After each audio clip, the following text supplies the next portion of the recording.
السلام عليكم ورحمة الله. أهلا بكم يا أحلى وأغلى وأجمل متابعين ومشتركين مطبخ ماجي وجوجو. أهلا بكم في فيديو جديد. شايفين اللحمة المشوية الجميلة دي اللي ريحتها محففة ريحتها ما شاء الله تحفة. عملتها في الحلة الضغط، شايفين ما شاء الله، وطالعة ما شاء الله حاجة كده من الآخر. شايفين عاملة ازاي؟ شايفين ما شاء الله اللحمة عاملة ازاي؟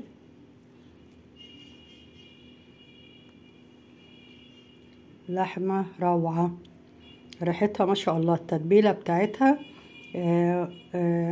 يعني مناسبة تتبيلة مناسبة مع اللحمة مع كله نوع التتبيلة اللي انا حطيتها ما شاء الله مناسبة، يعني لا هي عالية قوي اوفر ولا هي ايه مش باينة، لا التتبيلة مناسبة. تحس بتاكل حتة اللحمة كده جميلة، طعمها جميل قوي، خصوصا دي لحمة ضاني ما شاء الله تحفة. شايفين عاملة ازاي؟ لو انتوا حابين بقى تسووها في الكيس الحراري سووها، لو حابين تحطوها في فرن البوتاجاز سووها برضو. انا حبيت اجربها في الحلة الضغط ما شاء الله طلعت تحفة. شايفين عاملة ازاي؟ لو حابين برضو تحطوها تحت الشواية تاخد وش تحت الشواية تمام. لو حابين تسيبوها كده جميلة، يعني انا دقتها ما شاء الله والله تحفة تمام. والوقت قبل ما نقول على المقادير وطريقة التحضير، معاكم ماجدة عبد الرازق مطبخ ماجي وجوجو، ويلا نبدأ. عندي المقادير هنا يا امارات، دي قطعة لحمة، وعندي هنا ده ريش برضو لحمة ريش. قطعة اللحمة هقطعها كده، هعمل فيها شقوق علشان التتبيلة تدخل جواها تمام.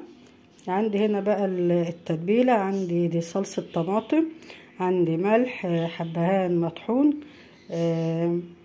ملح، توم باودر، بهارات لحمة، كزبرة، شوية كزبرة، فلفل اسود وكمون تمام. واي بهارات تحبوا تحطوها حطوها. هنا عندي مية بصل عشان هعمل فيها التتبيلة. اوكي، هنزل بالتتبيلة هنا وصلصة الطماطم على مية البصل وهقلب كله مع بعضه. انا هنا مش هستخدم زيت في التتبيلة لان اللحمة عندي فيها دهون، دي لحمة ضاني، فانا هعتمد على الدهون الطبيعية اللي في اللحمة، هتديها طراوة وتخلي طعمها روعة. قلبنا هنا التتبيلة كلها مع بعضها كويس. انزل بقى بقطع اللحمة واعمل كله بقى ايه مساج مع بعضه تمام، واحط في الشقوق دي وهتبلها كويس التتبيلة مع اللحمة تمام.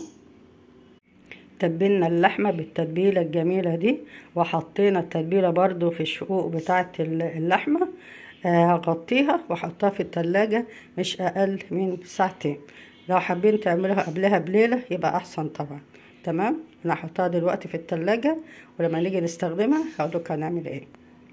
هنا يا امارات هنسوي اللحمة ازاي بقى. جبت ورقتين زبدة، ورقتين زبدة اهو، وحطيت هنا اللحمة، حطيت القطعة الكبيرة تحت وفوقيها الريش. حطيت هنا قطعتين اللي هما الدهن اللي هو اللية بتاعت الخروف عشان تديها طراوة وتديها طعم تحفة. هلف انا بقى ورق الزبدة على اللحمة تمام. وهنا جبت ورق فويل برضو ورقتين كده وهلف فيهم اللحمة تمام. بعد ما لفتها بورق الزبدة هلفها بورق الفويل. بعد ما لفيت اللحمة كويس هعمل ايه بقى عشان اسويها؟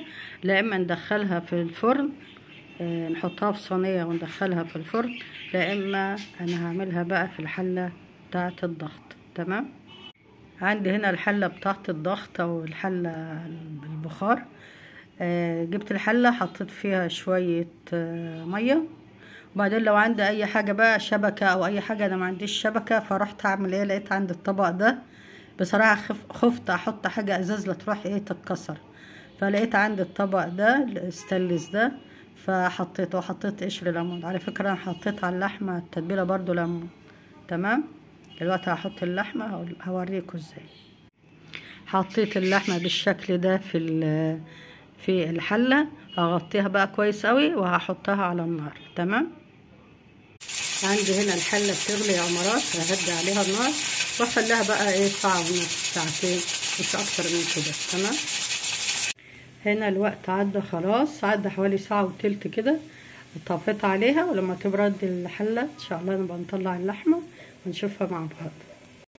فتحت يا امارات على اللحمة اهو، ما شاء الله. يعني المية لسه فيه بواقي مية، والمية ما نشفتش. انا كنت خايفة المية تنشف، عشان كده اديت لها ساعة وتلت بس. تمام. وبكده تكون وصفة النهاردة انتهت. عملنا اللحمة مشوية في الحلة البخار او بالحلة الضغط. يا رب تكون عجبتكم الوصفة وتجربوها ان شاء الله. الوصفة خلصت، لكن وصفاتي لسه ما خلصتش. اشوفكم في وصفات تانية ان شاء الله. كنت معاكم ماجدة عبد الرازق، مطبخ ناجي بجوجو. اسيبكم في رعاية الله وامنه. مع السلامة.